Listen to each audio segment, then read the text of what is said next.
Halo semuanya, selamat datang dalam video pembelajaran materi himpunan. Dalam kehidupan sehari-hari, kita bertemu dan mengenal kumpulan seperti kumpulan fauna, kumpulan flora, kelompok masyarakat bersuku tertentu, apalagi setelah kalian berada di kelas 7 SMP. Sudah tidak asing lagi dengan kumpulan siswa seperti OSIS atau ekstrakurikuler. Istilah kumpulan, kelompok, dan kelas tertentu dalam matematika disebut dengan himpunan. Namun, tidak semua kumpulan merupakan himpunan dan dapat disebut himpunan. Contohnya kumpulan siswa yang pintar, bukanlah merupakan suatu himpunan. Mengapa demikian ya? Karena suatu kumpulan dapat dikatakan himpunan jika kumpulan tersebut memenuhi definisi dari himpunan. Definisi atau pengertian himpunan adalah kumpulan dari objek yang dapat terdefinisi dengan jelas.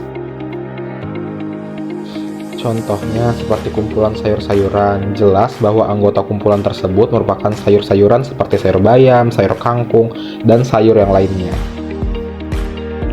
Contoh himpunan yang lainnya adalah kumpulan siswa kelas 7 SMP, kumpulan bilangan bulat lebih dari 1, kumpulan bilangan asli kurang dari 10, dan kumpulan lainnya yang memenuhi definisi dari himpunan. Nah, untuk kumpulan siswa pintar tadi bukan himpunan ya, karena tidak dapat terdefinisi dengan jelas syarat keanggotaannya dan tidak dapat diketahui ukuran pintar untuk dapat menjadi anggota kumpulan tersebut, sehingga bukanlah suatu himpunan. Yang selanjutnya adalah materi himpunan bagian. Misalkan terdapat suatu masalah yaitu seluruh siswa kelas 7A SMP Taman Siswa berjumlah 32 orang yang terdiri dari 15 siswa laki-laki dan 17 siswa perempuan. Nah, pertanyaannya adalah apakah 17 siswa perempuan tersebut merupakan bagian dari siswa kelas 7A SMP Taman Siswa? Dan apakah 15 siswa laki-laki tersebut juga merupakan bagian dari siswa kelas 7A SMP Taman Siswa? Nah, betul banget nih. Jadi, 17 siswa perempuan dan 15 siswa laki-laki tersebut merupakan bagian dari siswa kelas 7A SMP Taman Siswa. Jadi, dari pernyataan tersebut, apa sih yang dimaksud himpunan bagian itu? Perhatikan penjelasan berikut ya. Jadi, himpunan bagian merupakan himpunan yang semua anggotanya terdapat di dalam himpunan lainnya. Himpunan bagian ini dinotasikan dengan notasi seperti huruf C yang dibaca himpunan bagian dan notasi C yang dicoret dibaca bukan himpunan bagian. Dari contoh sebelumnya dapat kita misalkan bahwa himpunan S itu anggotanya adalah semua siswa kelas 7A SMP Taman Siswa, himpunan A dengan anggota siswa perempuan kelas 7A SMP Taman Siswa, dan himpunan B dengan anggota siswa laki-laki kelas 7A SMP Taman Siswa. Jadi, A merupakan bagian dari himpunan S atau dapat ditulis A bagian S, dan B juga merupakan bagian dari S atau dapat ditulis B bagian S. Agar lebih paham, yuk kita coba contoh yang lain. Perhatikan ya. Misal, ada suatu himpunan A dengan anggota bilangan 1, 2, 3, 4, 5, 6, 7, dan 8.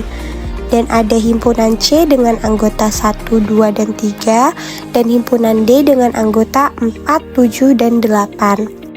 Dari ketiga himpunan tersebut, dapat diberikan kesimpulan yaitu himpunan C merupakan bagian dari himpunan A karena anggota himpunan C yaitu 1, 2, dan 3 terdapat juga di himpunan A. Himpunan D juga merupakan bagian dari himpunan A karena anggota di himpunan D yaitu 4, 7, dan 8 berada di himpunan A. Sedangkan himpunan D bukan merupakan bagian dari C. Kenapa ya? Nah, jadi himpunan D itu bukan merupakan bagian dari himpunan C karena anggota pada himpunan D tidak ada di himpunan C.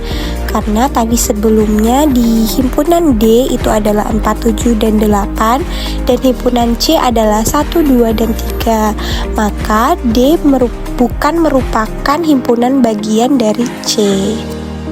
Kemudian yang selanjutnya, ada sebuah himpunan A dengan anggota 4, 5, dan 6. Pertanyaannya adalah, ada berapakah himpunan bagian yang mungkin bisa dibentuk dari himpunan A? Nah, jadi ada beberapa kemungkinan himpunan bagian yang bisa dibuat dari himpunan A, yaitu yang pertama adalah himpunan kosong.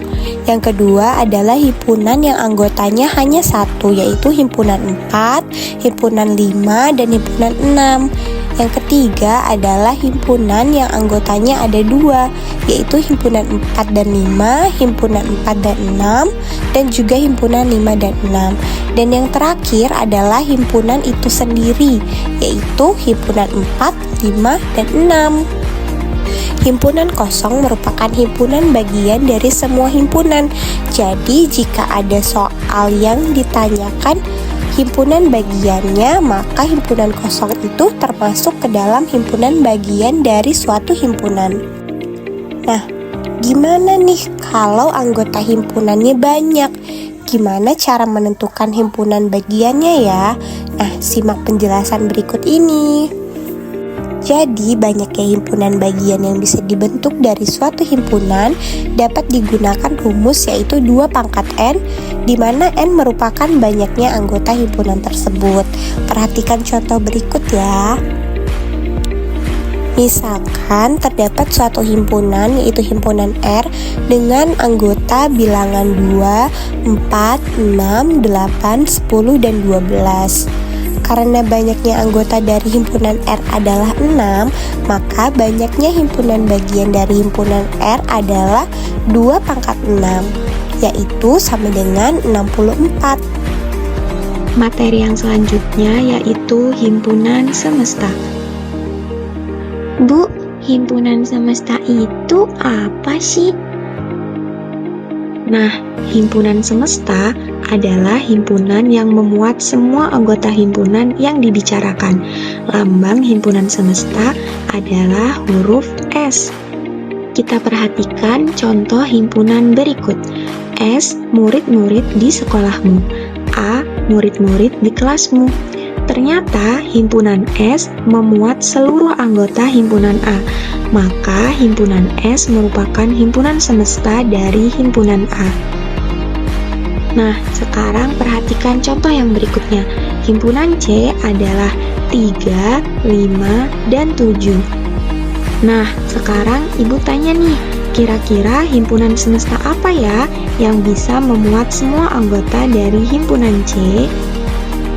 Himpunan bilangan bulat, himpunan bilangan ganjil, dan himpunan bilangan prima, Bu. Iya, tepat sekali. Berarti dalam artian himpunan bilangan ganjil, himpunan bilangan bulat, dan himpunan bilangan prima merupakan himpunan semesta dari himpunan C karena memuat semua anggota himpunan C. Selanjutnya yaitu himpunan kosong. Himpunan kosong adalah himpunan yang tidak memiliki anggota. Biasanya himpunan kosong dilambangkan dengan nol dicoret atau kurung kurawal yang tidak memiliki anggota. Nah, supaya lebih jelas, perhatikan contoh berikut ya.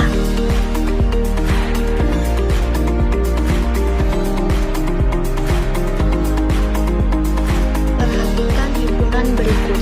1. A adalah himpunan bilangan asli kurang dari 1. Yang kedua, B adalah himpunan bilangan cacah kurang dari 0. Yang ketiga, C adalah himpunan bilangan cacah yang pertama. 4. D adalah himpunan bilangan bulat lebih besar dari 0 dan kurang dari 1. Dari 4 himpunan berikut, nanti akan kita cari ya anggotanya itu siapa saja. Adalah himpunan bilangan asli kurang dari 1. Nah, teman-teman ingat, bilangan asli itu 1, 2, 3, 4, dan seterusnya. Nah, sekarang perhatikan, ada nggak bilangan asli yang kurang dari 1? Ya, ternyata nggak ada ya bilangan asli yang kurang dari 1. Karena tidak ada bilangan asli yang kurang dari 1, maka bisa kita tulis A kurung kurawal kosong, karena A tidak memiliki anggota. Kemudian yang kedua, B adalah himpunan bilangan cacah kurang dari 0. Nah, teman-teman masih ingat nggak bilangan cacah itu dimulai dari 0, 1, 2, 3, 4, dan seterusnya. Nah, ada nggak bilangan caca yang kurang dari 0? Ya, ternyata nggak ada juga ya. Maka dapat kita tuliskan B sama dengan kurung kurawal kosong. Nah, yang ketiga, C adalah himpunan bilangan cacah yang pertama. Tadi bilangan cacah dimulai dari 0, 1, 2, 3, 4, dan seterusnya. Nah, sekarang bilangan cacah yang pertama ada nggak? Ya, bilangan cacah yang pertama yaitu 0. Oleh karena itu, dapat kita tuliskan C sama dengan 0, karena anggotanya yaitu 0. Yang keempat, D adalah himpunan bilangan bulat lebih besar dari 0 dan kurang dari 1. Teman-teman masih ingat bilangan bulat? Bilangan bulat itu ada bilangan bulat positif dan bilangan bulat negatif. Nah, sekarang ada nggak bilangan bulat yang lebih besar dari 0 dan kurang dari 1? Bilangan yang lebih besar dari 0 dan kurang dari 1 ada, yaitu 0,5, 0,7, 0,8, dan seterusnya. Tapi itu bukan termasuk bilangan bulat, oleh karena itu dia juga tidak memiliki anggota. Maka dapat kita tuliskan D sama dengan kurung kurawal kosong. Dari 4 contoh tersebut, mana yang termasuk himpunan kosong? Ya, benar sekali. Yang termasuk himpunan kosong yaitu himpunan A, himpunan B, dan himpunan D. Karena himpunan A, B, dan D tidak memiliki anggota. Himpunan C tidak termasuk himpunan kosong ya, karena himpunan C memiliki anggota, yaitu angka 0. Nah, berarti dalam suatu himpunan itu memiliki penyajian. Penyajiannya itu ada 3. Penyajian yang pertama yaitu dinyatakan dengan menyebutkan anggotanya atau enumerasi. Kedua, dinyatakan dengan menuliskan sifat yang dimiliki anggotanya. Dan yang ketiga, dinyatakan dengan notasi pembentuk himpunan. Cara yang pertama, suatu himpunan dapat dinyatakan dengan menyebutkan semua anggotanya yang dituliskan dalam bentuk kurawal. Jika anggotanya banyak, dapat dimodifikasi dengan diberi tanda 3 titik. Dengan pengertian dan seterusnya mengikuti pola. Contohnya yang pertama, A sama dengan buka kurung kurawal 357 tutup kurung kurawal. Contoh kedua, B sama dengan buka kurung kurawal titik titik titik min 3 min 2 min 1 0 1 2 3 titik titik titik tutup kurung kurawal. Cara kedua, suatu himpunan dapat dinyatakan menyebutkan sifat yang dimiliki anggotanya. Contoh yang pertama, A adalah himpunan semua bilangan ganjil yang lebih dari 1 dan kurang dari 8. Contoh kedua, himpunan semua bilangan asli dinotasikan dengan A. Anggota A sama dengan buka kurung kurawal 1, 2, 3, 4, titik titik titik titik titik titik tutup kurung kurawal. Cara yang ketiga, suatu himpunan dapat dinyatakan dengan menuliskan syarat keanggotaan himpunan tersebut. Notasi ini biasanya berbentuk umum.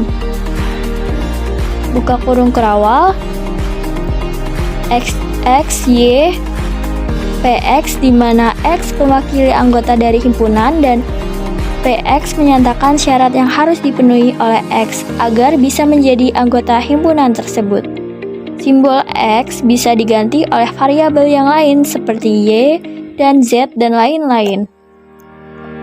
Contohnya yang pertama, A sama dengan buka kurung kurawal 1, 2, 3, 4, 5 tutup kurung kurawal dan dapat dinyatakan dengan notasi pembentuk himpunan A sama dengan buka kurung kurawal X sedemikian sehingga X kurang dari 6 dan X anggota bilangan asli. Atau cukup dibaca dengan himpunan bilangan asli kurang dari 6.